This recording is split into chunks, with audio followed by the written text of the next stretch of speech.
Hi everyone. So today we are going to talk about the hot assertion in TestNG.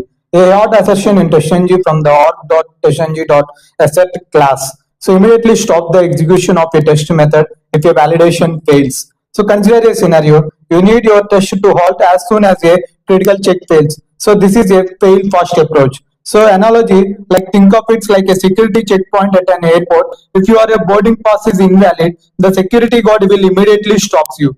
You won't be able to proceed to the gate or board the plane. So in real-time example, in the login test, if you fail to log in successfully, there is no point in continuing to check for the elements on the user's dashboard.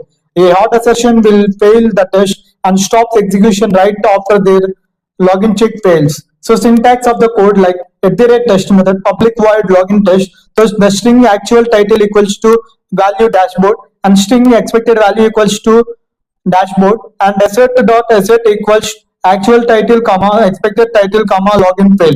So system.out.println, this is lines runs only if the assertion passes, and the condition like if the assertion fails, the test method stops executing immediately and the remaining code within that method is skipped. And the usage hot assertions are the best used for the critical foundational checks where a failure makes subsequent steps meaningless. Examples like verifying the successful login or sign up and checking if a page navigates to the correct URL after a click and confirming a payment transaction was successful before proceeding to an order confirmation page.